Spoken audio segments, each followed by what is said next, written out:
Hello guys, how are you? After a very long time again with you, and this time on demand of so many students and the viewers.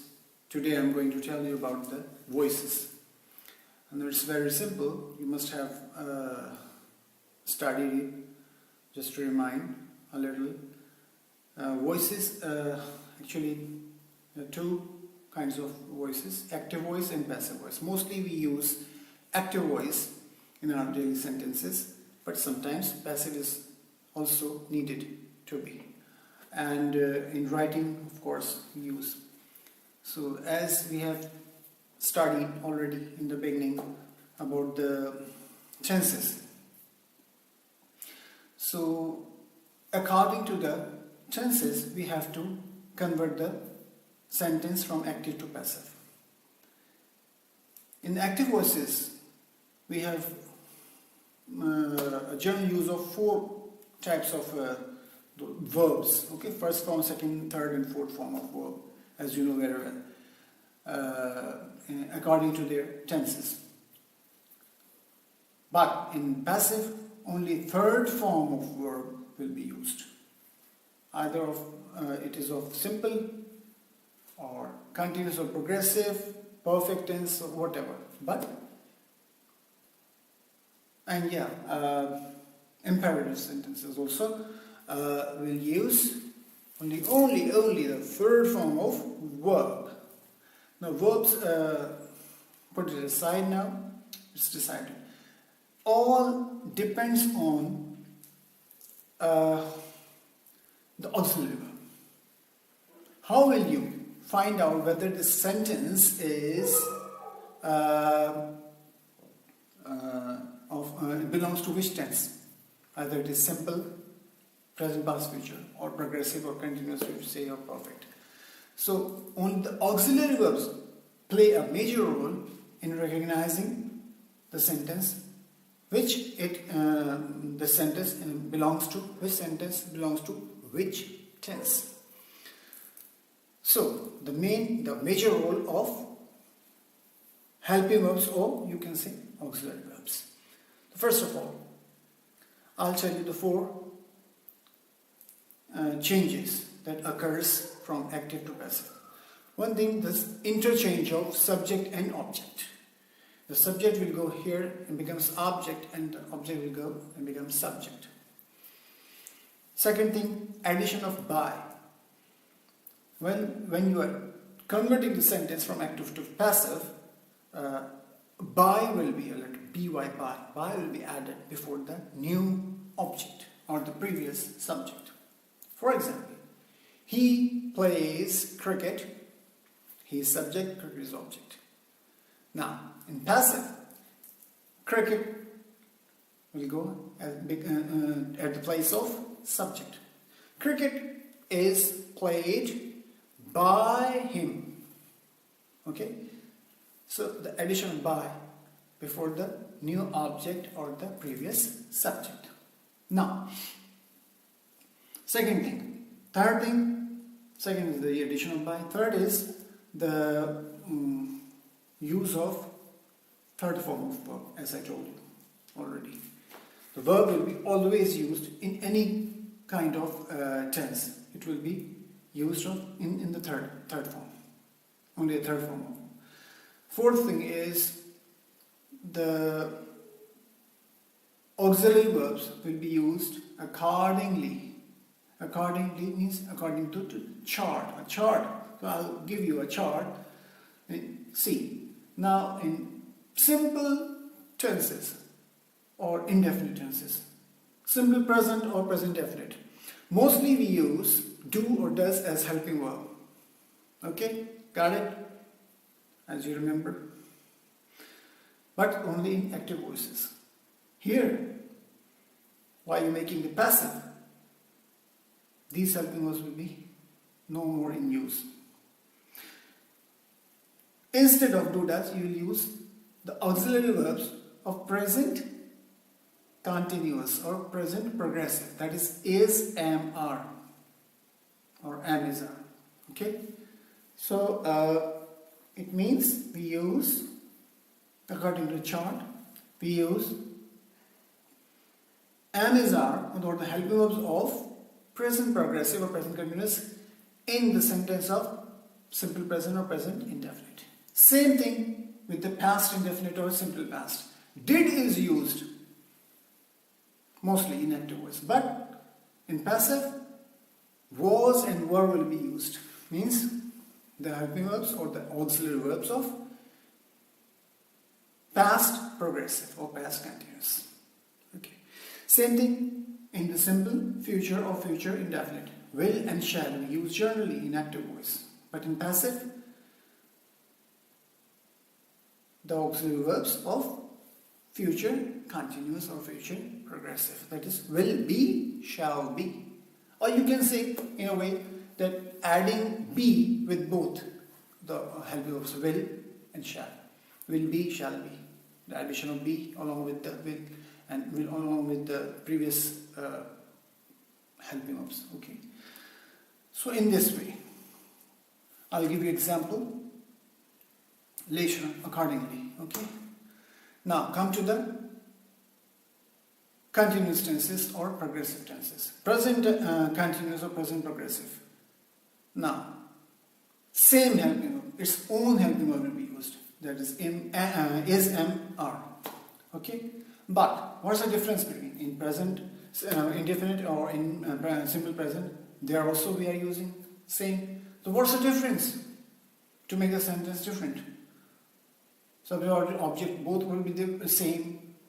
Addition by the third form of verb will be the same. What's the difference then? There will be no difference. Yes, the difference of addition of being, B-E-I-N-G. Okay, because as we told that only a third form of verb is allowed to use in the passive voices. And the progressive verbs or the continuous verbs, they always carry the fourth form of verb, ing form, or you can say first form plus ing, we can say. It's go, going, come, coming. Now, without ing, no sentence seems like continuous or progressive.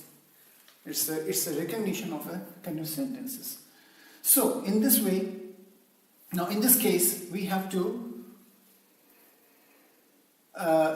take the ing from the verb, the fourth form of verb, that's for example going, to take ing and add it with a neutral helping verb be. It is there. It is used as neutral. So add with be and make a new word being. Now, you can easily you can change the verb into third form. Okay? Means go will become gone easily. Now you can add being. It is additional.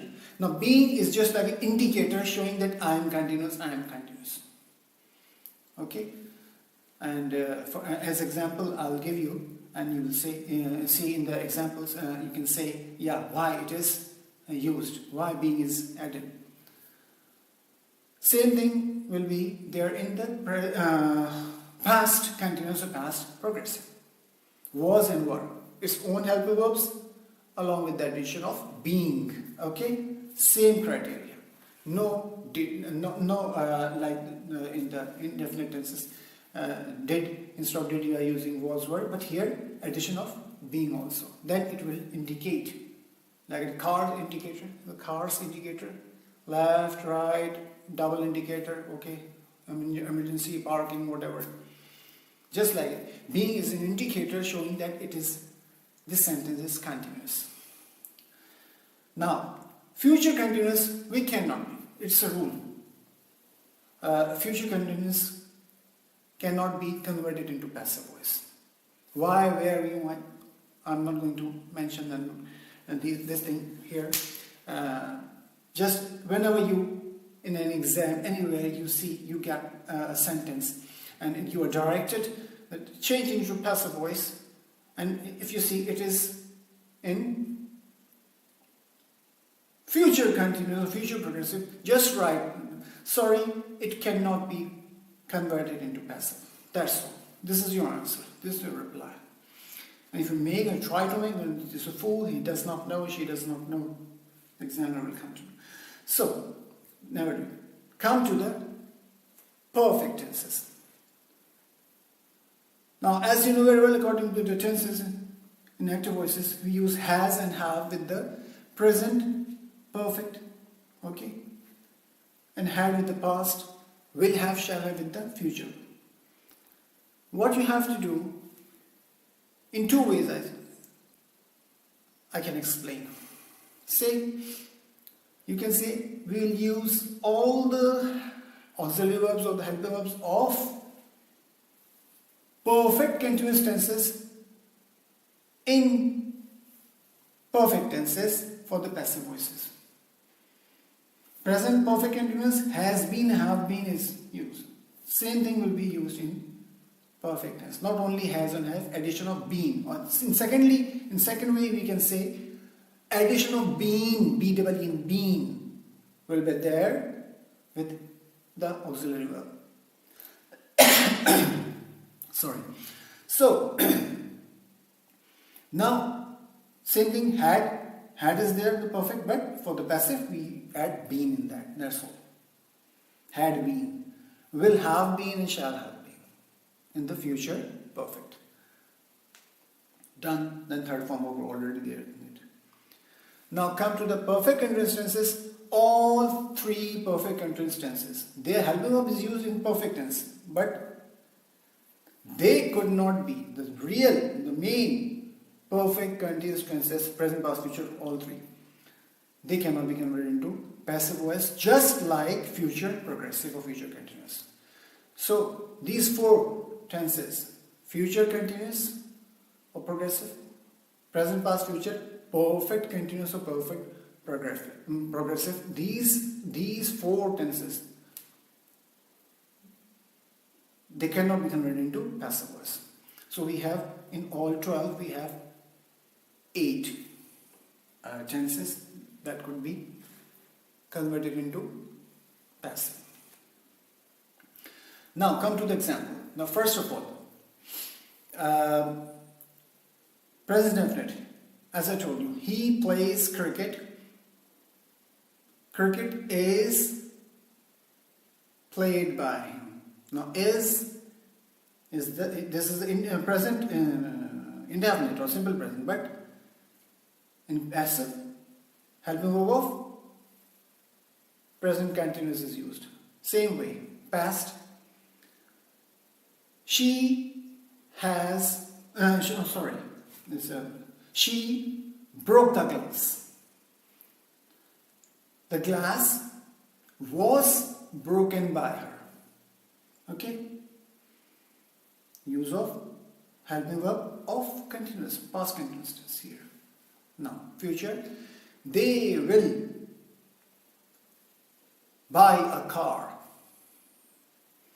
A car will be bought by them. Okay? Third form used of verb. And the use of auxiliary verb of future continuous in future indefinite. Okay? Come to the continuous tenses or progressive one. He is playing cricket. Cricket is being played by him. Okay? Same. She was breaking the glass. The glass was being broken by her. Okay? Then future, there is nothing. Come to the present perfect. He has played cricket. Cricket has been played by him. She has broken the glass. The glass has been broken by her. If it is plural, she has broken the glasses. The glasses have been broken by her. Okay? In the same way, future, it will be the same. Then, okay? So, now come to the imperative tenses. We are closing it. Imperative sentences. They have no tense. What to do? which helping verb is used. So it will be, for example, bring the ball. This is active voice. Let the ball be brought. So here we begin a sentence with let in imperative sentences, and helping verb or auxiliary verb we used be. Be will be used as I told you, it's a neutral helping verb. Be will be used as an auxiliary verb. Okay? So in all kind of imperative sentences, we begin the passive voice with let, make the subject object, and be will be used as an helping verb. It's very simple. Okay? Play the game, let the game be played. It's very simple. So these were the simple ways, and you can, I hope you have understood, repeat it, replay it, this video, and replay this video, and you can listen, you can understand where you have not noted down the point. Thank you very much. Take care. Goodbye.